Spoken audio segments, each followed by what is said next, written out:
beloved Boss Mike Severa.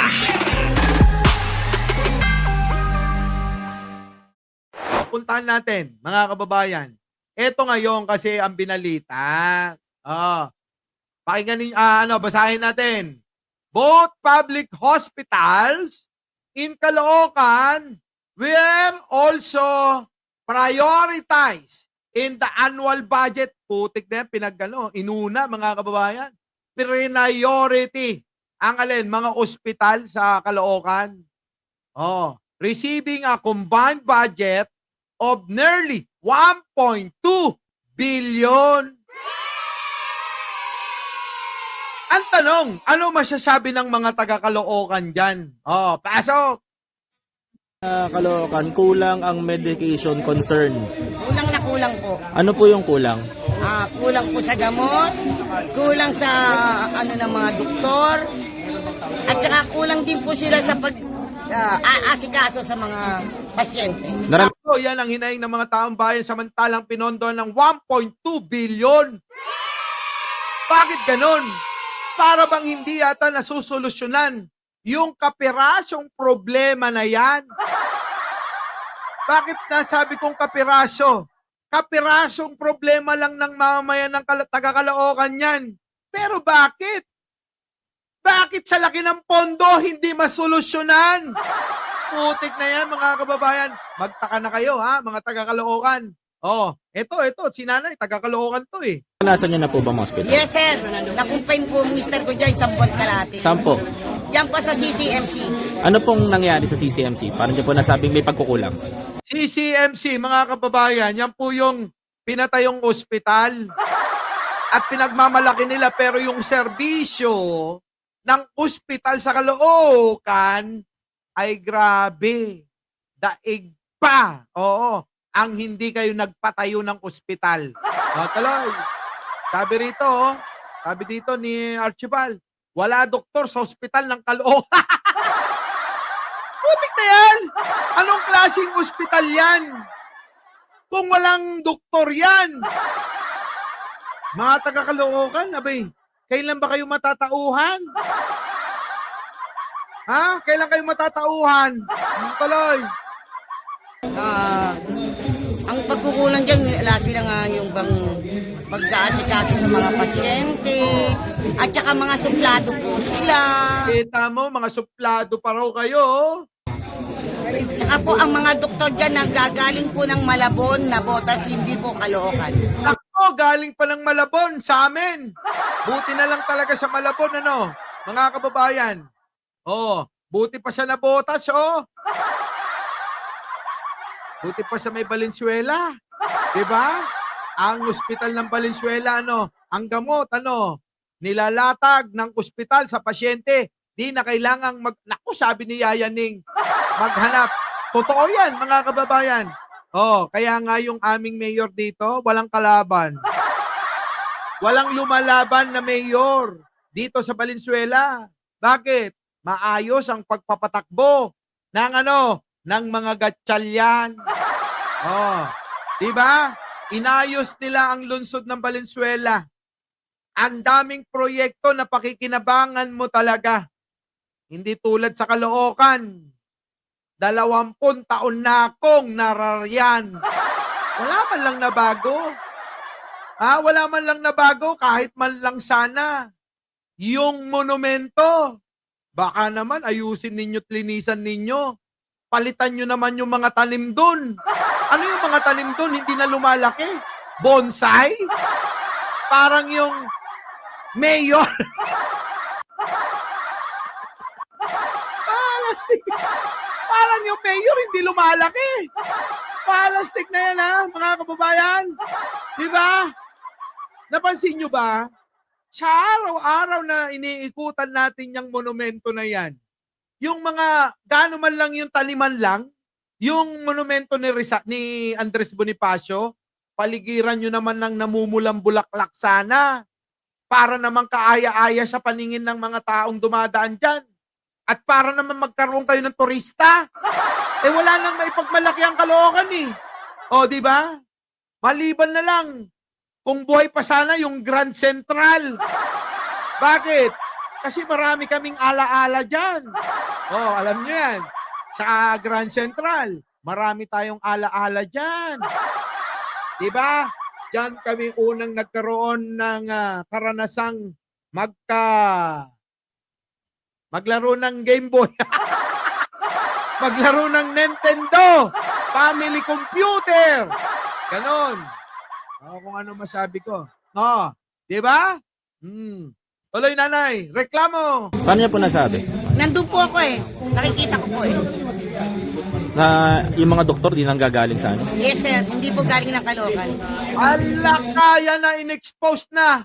Hindi daw nanggagaling sa Caloocan dahil wala daw doktor ang ospital dyan sa Caloocan. Ano, Kicks TV? Ha? Wala pala eh. Ano pa? Tungkol po daw dun sa doktor sa Caloocan, totoo po ba na kulang-kulang ang Oo naman. paano pong kulang ay? Ano pong kulang? Yung hospital nila, Tapos po, walang doktor. Walang doktor yung ospital? Saan ka nakakita ng ospital na walang doktor? Saan ho kayo nakakita? Tapos ang budget, 1.2 billion. Sige nga po, saan kayo nakakita ng ganyan? Ano? Nauna ng nahimlay yung mga doktor dyan? Nauna pang nahimlay yung mga doktor dyan kaysa sa mga pasyente dyan? Wala. Ibang klaseng ospital? Ha? Ibang klaseng ospital yan. Grabe, walang doktor yung ospital. Mga walang gamot. Tapos pagkain Walang gamot yung ospital. Mayor naman. Mayor, malapitan naman. Kung mahal mo yung mga kababayan, unahin mo. Yung healthcare, kasama yan. Yung ospital nyo, walang gamot, walang doktor. Ha? O paano yan? Pero may ospital. Ano yun, mema lang? Mema sabi lang na may ospital? Walang yan. mga senior citizen, tumatakbo kung saan nila tinuturo. Kita mo, pumunta sa ospital na pinatayo nyo na may pondo, tapos ituturo nyo saan? Ituturo nyo sa Chinese General Hospital? Pambihira naman kayo. Bakit hindi nyo na lang gawing morgue yan?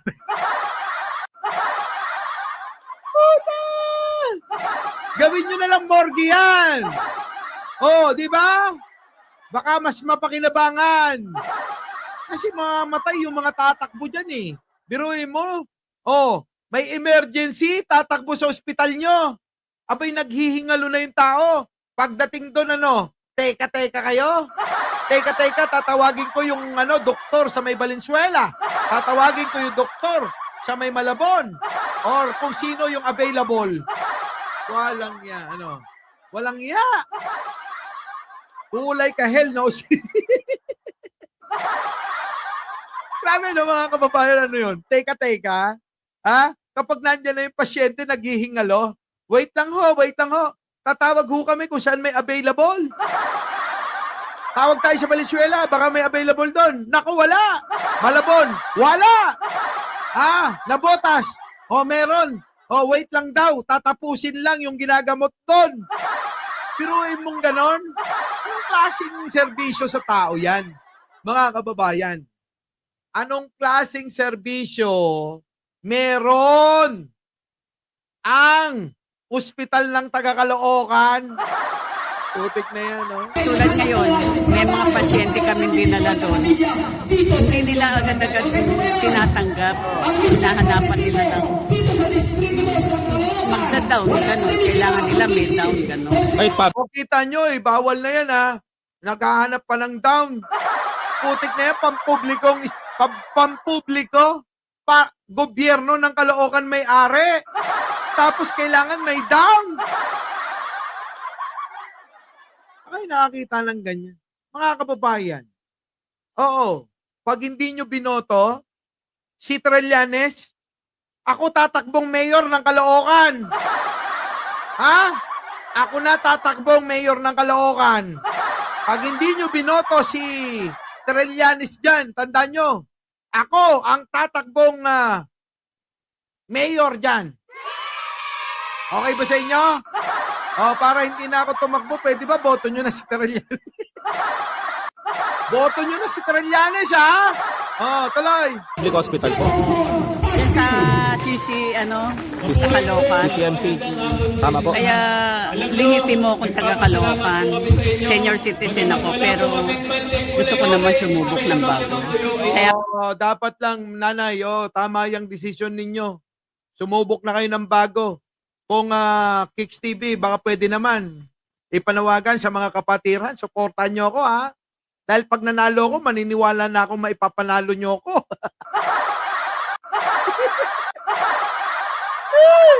Di bali lang hindi nyo mapanalo si Marcoleta. Basta mapanalo nyo ako. Di ba? Kailangan natin ng boto ng ating solid na boto ng Iglesia ni Cristo. Tandaan nyo, ha? Hindi ako naging bias sa inyo. Grabe. Sige na, eto na. Pasok. ang boto ko nasa bago. Salamat po. Para sa pagbabago ng Caloocan. Salamat po. Sigaw ng taga-Caloocan pagbabago. Totoo po yan. Sigaw ng taga-Caloocan pagbabago talaga. Di ba? Kaya alam nyo na. Marami na talaga. Ayaw dyan, mga kababayan. Isa pa. Doktor sa CCMC. Bakit sa Manila? Hindi nila kailangan mo dalang Minsan. Caloocan. Minsan meron naman. Minsan. Anong klaseng doktor? Minsan lang nagkakaroon ng doktor? Ibig sabihin, parang nanalo sa loto si ate. Nung pumunta siya, nagkaroon ng doktor. O may nataong doktor. Di ba? Di ba? Parang nanalo na si ate nun. Biruin mo, nataon nung pagpunta niya, may doktor. Sabi rito, pwede naman maging mayor ka sa Caloocan. Naku, mga kababayan. Pag naging mayor ako, sigurado maghihirap ako. Oo! Sigurado maghihirap ako. Bakit kanyo? Baka pati yung pag-aari ko, tulong ko eh. Para lang walang masabi yung mga tao. Ganon, mga kababayan, Para walang masabi yung mga tao. Baka pati yung mga ari-arian ko, ibenta ko para itulong sa tao. Pero tingin ko naman, kung meron naman pondo, ayusin lang. Ayusin lang yung pagsisilbi sa mga nasasakupan ng bawat city. Mga kababayan, tingin ko may kaayusan. Nagawa ng Pasig eh. Diba? Kung nagawa ng Pasig, magagawa rin natin yan. Kaya kapag nanalo si Mayor Trillanes, lagi kong ipapaalala sa kanya, Mayor, may pangako tayo sa taga-Caloocan. Aayusin natin ang healthcare dyan. Yung ospital, kumuha na tayo, mag-import na tayo. Oo, mag-import na tayo sa Amerika, sa India, sa Korea. Yan, i-import natin. Sila ang gumamot ng mga Pilipino dyan sa Caloocan.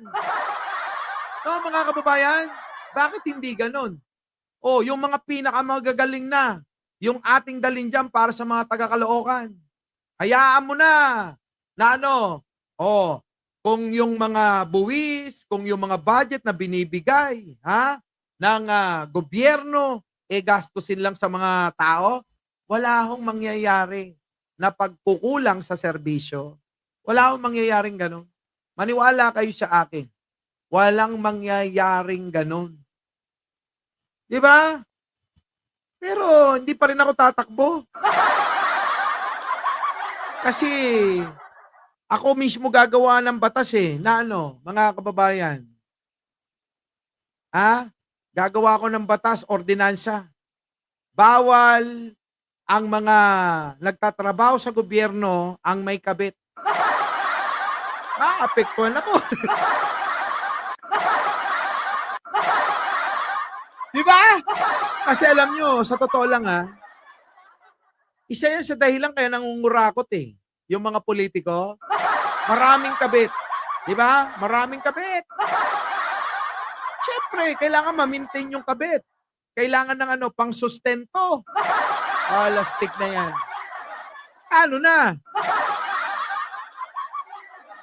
Kaya dapat mga kababayan pagka yung mayor, yung mga tumatakbong politiko sa inyo may kabit, mga kababayan, huwag niyong iboto yan.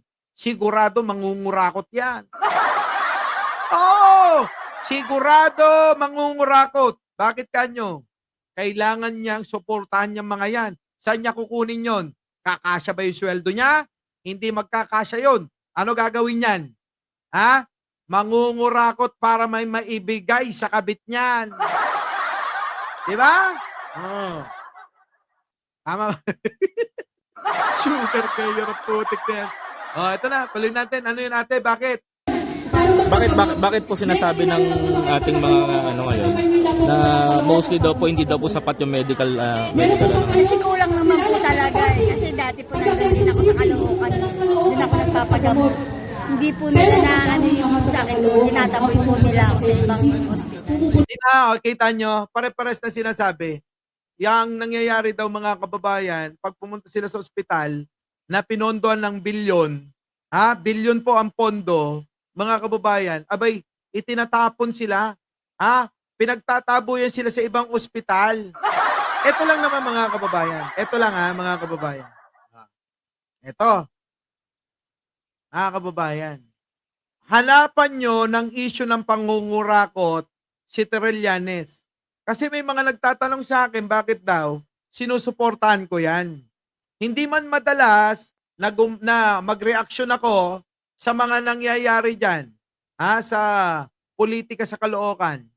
Mga kababayan, sumusuporta tayo dyan. Bakit? Kasi, tignan natin yung issue ng isang politiko. Meron bang issue ng pangungurakot? Si Trillanes? Wala. Meron bang nakita kayong kabit ni Trillanes? Wala. So, paano mangungurakot yan? Wala naman susuportang kabit yan.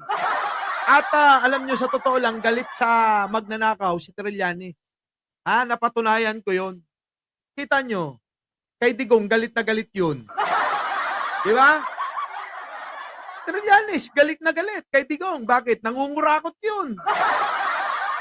Ngayon, alam nyo na mga kababayan Our beloved Boss Mike Cervera.